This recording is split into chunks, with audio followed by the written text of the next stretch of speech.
السلام عليكم ورحمة الله وبركاته. أهلا بكم من جديد. في أماكن على الأرض الناس بتخاف تروحها، مش لأنها مهجورة، لكن لأن اللي دخلها قبل كده عمره ما رجع زي ما كان.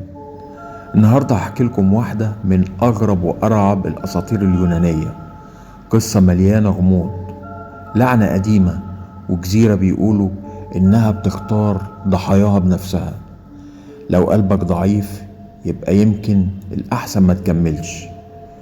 ويلا بينا نبتدي حكاية لعنة جزيرة الظلال.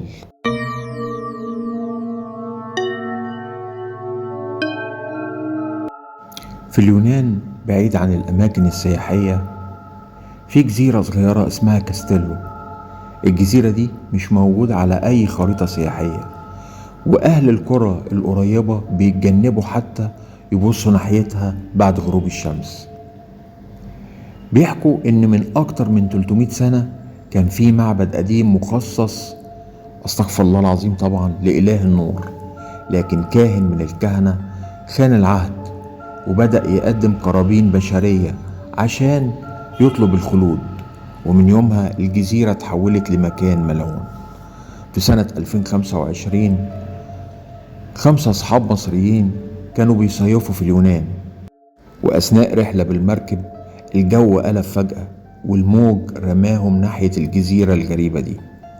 أول ما نزلوا لقوا الجزيرة هادية بشكل مرعب، مفيش عصافير، مفيش حشرات، حتى الهوا كان ساكن. قال كريم وهو بيضحك: يا جماعة دي فرصة نصور فيديو رعب للتيك توك.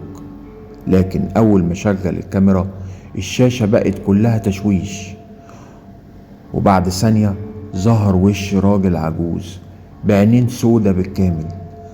افتكروا انه عطل وقفل الكاميرا، لكن لما لفوا لقوا نفس الراجل واقف بعيد بينهم وبين الاشجار من غير ما يتحرك. فقرروا يمشوا بسرعة، لكن كل طريق كانوا يمشوه يرجعهم لنفس المعبد القديم. على باب المعبد كان مكتوب باليوناني القديم. البنت اللي معاهم كانت بتعرف شوية يوناني، وقرت الجملة بصوت مرتعش: من يدخل لن يرى الشمس مرة أخرى. ضحكوا وقالوا أكيد أسطورة، ودخلوا جوه المعبد. كان مليان تماثيل رخام، لكن الغريب إن وشوش التماثيل كانت معبرة بالخوف، كأنهم ماتوا وهم بيصرخوا.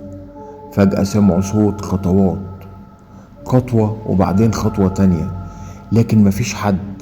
كل ما الصوت يقرب الجو يبرد أكتر، وفجأة واحد من الشباب اختفى، ولا صوت ولا صريخ، كأنه اتبخر. بدأوا يجروا، لكن الممرات كانت بتتغير، كل باب يفتحوه يرجعهم لنفس القاعة. وفجأة سمعوا صوت صاحبهم المختفي: الحقوني أنا هنا. جريوا ناحية الصوت، لقوه واقف في الضلمة، لكن أول ما قربوا منه ابتسم ابتسامة واسعة بشكل مستحيل. وفجأة جلده بدأ يتشقق، وطلع من جواه مخلوق اسود طويل عينه حمرا، وصوته عامل زي 100 واحد بيتكلم في نفس الوقت. وقال: كل 100 سنة الجزيرة بتختار ضيوف جداد. هربوا بكل قوتهم، وصلوا للشاطئ. المركب لسه موجود، ركبوا بسرعة.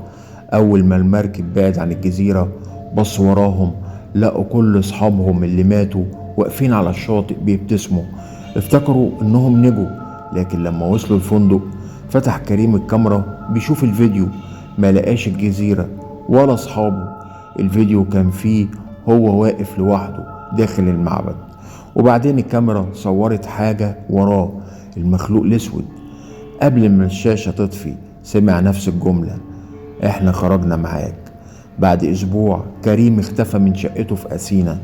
الباب كان مقفول من جوه ومحدش عرف راح فين، لكن الجيران قالوا انهم كل ليلة قبل الفجر كانوا بيسمعوا صوت امواج بحر، رغم ان الشقة كانت في الدور السابع وبعيدة جدا عن البحر. وبكده تكون قصتنا خلصت. لو عجبتكم برجاء الضغط على لايك والاشتراك في القناة، وسلام.